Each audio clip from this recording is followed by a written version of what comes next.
मुझे जिस बात ने बड़ा फ़ैसिनेट किया वो ये था कि जो फ़िल्में मैंने देखी हैं, ये 40-50 साल पहले बनी हुई हैं लेकिन डेटेड नहीं लग रही हैं। ऐसा लग रहा है कि हाँ, ठीक है बस ब्लैक एंड व्हाइट है, बाकी टेक्निकली बड़ी सुपीरियर फ़िल्में हैं और म्यूज़िक बड़ा अच्छा है और बड़ी एंटरटेनिंग है क्योंकि वो कमर्शियली बहुत ध्यान रखते थे गुरुदत्त, ये बड़ी ख़ास बात थी उनमें।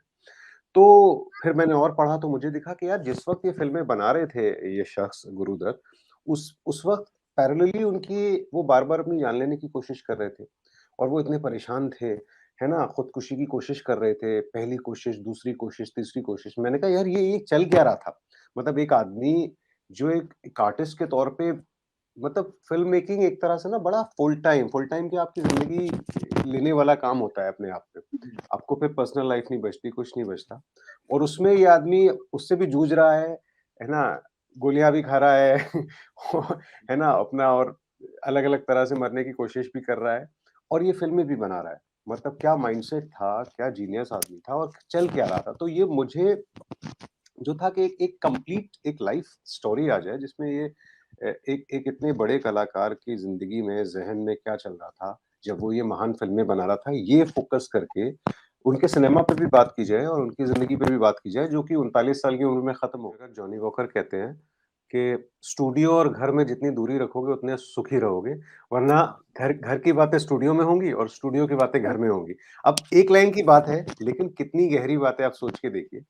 कि इनके सारे जो भी करीबी लोग थे, वो गुरुदत्त हो या एसडी बर्मन हो या अबरार अलवी हो, सब इनसे कहते थे कि यार तुम दोनों चीज़ें अलग रखा करो।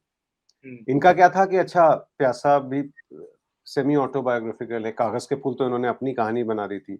एसडी बर्मन ने इनको बोला कि यार ये तो तुम्हारी कहानी है मत बनाओ, इसे कोई नहीं देखेगा और तुम भी बर्बाद हो हाँ, जाओगे। तो वो कहते तुम अपना अच्छा। तुम्हारा काम म्यूज़िक देना है, तुम म्यूज़िक दो और मैं है ना? तो वो इस मामले में फ़ोकस थे कि वो जो करना चाहते हैं, वो किसी की नहीं सुनते थे फिर। उसके अंदर जो प्रोसेस होता था वो था हाँ, कि मैं सही कर रहा हूँ कि गलत कर रहा हूँ और ये बिल्कुल ठीक है कि जो अकेलापन असली ज़िंदगी में था, वो अकेलापन फ़िल्मों के जो काम था उनका उससे दूर करने की कोशिश करते थे, लेकिन अल्टीमेटली जो जो कंटेंट था, जो कहानी थी, जो सीन्स थे, वो सब अकेलेपन से ही जूझते थे। तो उनकी सारी फ़िल्में भी बड़ी है ना, जो कैरेक्टर्स हैं बड़े लोनली किस्म के हैं, शुरू के फ़िल्मों को छोड़ के हुँ, जो मज़ेदार मेरी ज़्यादा पसंदीदा फ़िल्में उनकी शुरू वाली हैं, आर-पार और मिस्टर एंड मिसेस 55 तब तक वो बड़े मतलब उस ज़ोन में नहीं गए थे, जिस ज़ोन ने उनको अल्टीमेटली खत्म कर दिया। इंसान के तौर पर जीनियस थे देखिए लेकिन जीनियस अपने क्राफ्ट पे बहुत मेहनत की थी उन्होंने। आप देखिए हुँ, कि ज़बरदस्त डांसर थे। आप अब हम बड़े मोटे तौर पे बातें करते हैं कि यार उनका सॉन्ग पिक्चराइज़ेशन बहुत अच्छा था। हुँ, बट भले ही उस सॉन्ग में डांस ना हो रहा हो लेकिन आज तो हम बोलते हैं ना सॉन्ग को कोरियोग्राफ किया, चाहे उसमें नाच ना रहे हों लोग। वो जो हुँ, एंटायर कोरियोग्राफी का कॉन्सेप्ट था, चाहे वो वक़्त ने किया क्या हँसी सितम। अब उसमें कुछ नहीं हो रहा है, 2 लोग 2 कैरेक्टर खड़े हैं और उनके बस बैकग्राउंड में गाना चल रहा है, लिप सिंक भी नहीं कर रहे हैं वो।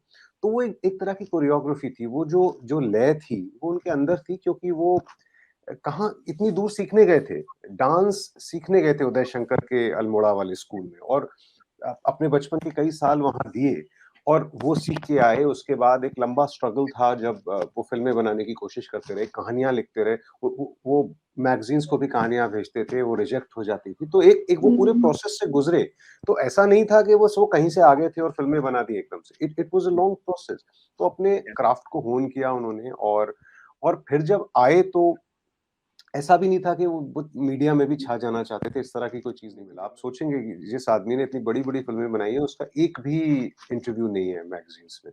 शुरू में देते नहीं थे, बाद में जो भी रहा हो इस पे तो बड़ी मुश्किल से तो रिसर्च हुई। इंसान के तौर पे मुझे जब जब रिसर्च कर रहा हूँ और अलग-अलग तरह इनके बारे में लिखा हुआ पढ़ा, किताबें पढ़ी हैं, तो यही लगा कि बड़े कुछ-कुछ मेंटल इश्यू ज़रूर था जो उनकी फ़ैमिली में चल रहा था। एक एक वो हुँ, चीज़ थी, दूसरा भागते थे। जिस चीज़ को चाहिए वो मिल जाए फिर उससे भागते थे। बंगला बन गया फिर बंगले में नींद नहीं आ रही है तो मैं है ना स्टूडियो में जाके हुँ, सोऊँगा।